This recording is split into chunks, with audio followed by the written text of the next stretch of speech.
So katapos nung farm sa harap niya may coffee shop. So pwede nyo gawin na yung lakad ko. Basta nandyan siya sa may dulo. Tapos dito sa harap niya may coffee shop. So tignan nyo na lang. Then so ito yung itsura sa malayo. Medyo old siya na building. Pero sabi, ay no, dami mga sasakyan eh. So meaning in demand siya or sikat siya na coffee shop. Yan, i-visit nyo to dito. So lapit lang siya dun sa farm. Ang pangalan ay Green Resort Hotel. Pero makikita mo sa taas, ay hindi siya hotel. Hotel siguro yung name, Green Resort Hotel yung name. Pero coffee shop siya sa loob. Oh my god, feel ko maganda yung view. Hala, tingnan mo. Oh, overlooking siya. Tingnan natin sa loob. Ayan, ito yung loob niya. So sabi, hotel siya dati, ngayon ginawa na siyang coffee shop. Ayan, meron silang, ano ba to? Hanrabong. Ayan, tangerine, tapos may milk cake, dalgona crepe, tapos cheesecake din meron. Nakasusorok. Tapos may cookies and cream cake. Tapos may blueberry cheese cream cake sila. Double chocolate cake. Ang sarap. Tapos ito, ayan, pwede kayo dito sa baba. Ito yung baba nila, yung second floor. Ganyan yung itsura. Tapos dito din, ayan, may long table. Ayan, parang yung Last Supper siya. Last Supper na. Ang ganda, tignan nyo naman yung view. May mountain sa labas. May malaking mountain. Hindi ko alam kung pupunta pa kami mamaya dyan. Pero parang nakakapagod ng maglakad dyan. And tapos meron din mga breads dito. Croissant. Condensed milk. Croissant. Yan. Tapos blueberry croissant. Chocolate. Oh my god, nasarap yung chocolate. Tapos may pastry cube. Tapos ayan, regular croissant meron din. Garlic baguette. Baguette? Ba yan? And egg tart, of course. Tapos, and condensed milk na baguette. Ayan, tapos may mga ganito. Tangerine scone. Try nyo itong tangerine scone. Ang ganda dito sa Green Resort Hotel. Yung name ng hotel, pero not sure kung ano ba talaga yung name ng... check na natin kung anong name. Ayan, yun yung mga, ano nila, yung menu.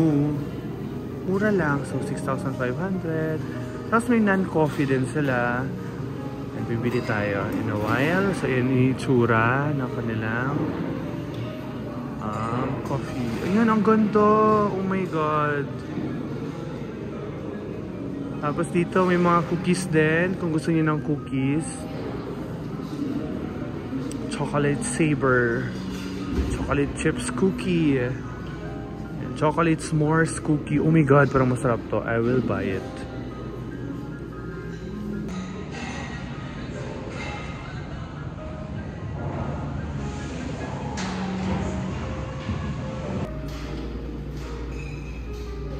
Yan yung itsura ng buong coffee shop nila.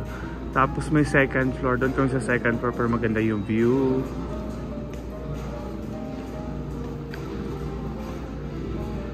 Ngayon, let's order. Tignan nyo naman yung view dito sa coffee shop na to. Grabe. Ayan, may mountain. Tapos dito sa side na to, ayan, may view din dito. Wow.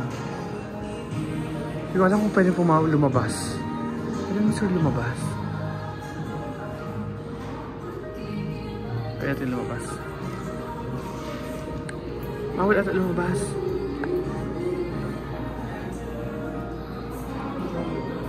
Ayan.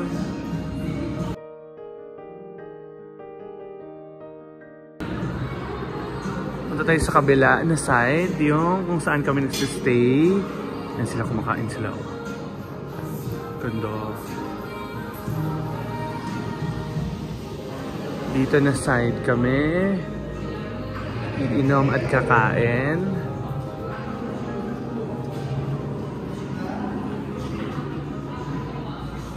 Oh, may chandelier pa sa taas. At tignan nyo naman yung view namin. Oh my god, ang ganda oh. Wow. Tapos yung in-order ko pala is ayan yung chocolate, cookies and cream, tapos yung s'mores. Try natin yan. Tapos yung view. Tapos yung ice, ano yun, ice cappuccino later. Tapos dito sa isang side na to, meron ding ayan. Ay, maganda din oh. Kita din yung windmills. Malaki yung ano, yung coffee shop na to. Try nyo dito. And ready na yung aking iced cappuccino. Let's get it.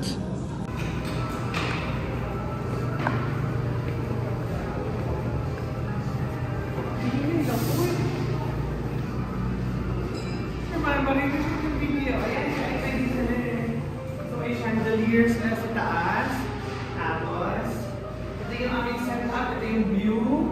Kita yung ano? So, may mga windmills. May apat na windmills. Tapos, nag-order kami ng cappuccino. Tapos, may cookies and cream na cake. Tapos, may ice cappuccino. Tapos, may s'mores na cookies. Yay! Ang sarap. Ang ganda din sa coffee shop nito. Must recommended. Punta kayo dito. Ang pangalan is Green Resort Hotel. Tama ba ako? Yan yung hotel nila dati, pero kasi ginawa niyo siyang coffee shop. Ano ang name? Cafe Sibyl. Ha? Cafe Sibyl. Cafe Sibyl? Ayan, Cafe Sibyl, kaya na-search. Green Resort Hotel yung pangalan ng building, pero kasi ginawa niyo siyang coffee shop, Cafe Sibyl na siya ngayon. Search nyo. So, yan yung name ng coffee shop, Cafe Sibyl. Sibyl pala. Ayan. Uy, ang ganda. Ito, lumabas kami kasi magpo-photoshoot talaga. Magpo-photo taking. So, yung pangalan pala ng coffee shop na to is Cafe Seville. Cafe S-A-E-B-I-L. Pero yung nakalagay sa ano, sa building Green Resort Hotel. Sa Cafe Seville. I-search nyo lang. Asa na ba yun siya? Ganda sa loob. Tapos kung gusto nyo lumabas sa terrace, ayan, dito lang, ayan yung pangalan na, Sibyl. Sibyl. At ayan, yung farm. Dito kayo pumunta kami ng farm dito. Ayan yung farm na pinuntahan. Ayan yung mga sheep. Llama, no, alpaca. At ayan yung view. Oh my god, look at the view. Ang ganda. At wow, nakapwesto na siya, oh. Yan yung cafe. Ayan, cafe. Tapos ang ganyan yung view. Hala siya. Ayan yung mountain. At ano na ba yung nandun? May mga ano din doon na. May mga cars. Tapos ang lamig, ah. Ang saya. Ang lamig. Ang lamig. Uy, sabi mo ko lang ako. Oo nga, sandali. Na-video ako. Ayan na, wala na light. Wala na light.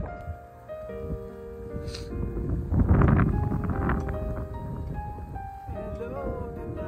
Lamig-lamig. Ganda ng view. Yay!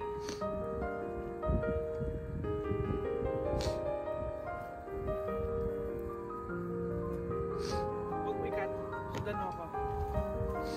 Ayan yung coffee. Cafe Seville. Ayan yung pangalan. Cafe Seville.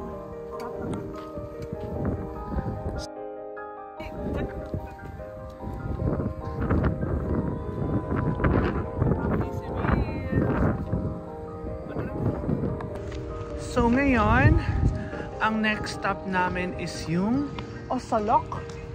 Innisfree. Basta yung Innisfree na Osalok. Let's go to Osalok. Tapos na kami dito sa farm. Tapos na kami sa cafe Sibyl. Ito na tayo sa Osalok. Malapit lang din naman dito. Parang few bus stops away na lang siya. So mga around 4:20 nata ngayon. 4:20 PM. So may lights pa naman. And malamig pa rin, of course. Kaya naka Uniqlo polo shirt ako. Pero sa loob ng polo shirt, Naka-ultra warm ako kasi hindi kaya ng polo shirt. Regular polo shirt lang kasi to. Let's go. Dami nakapark ko.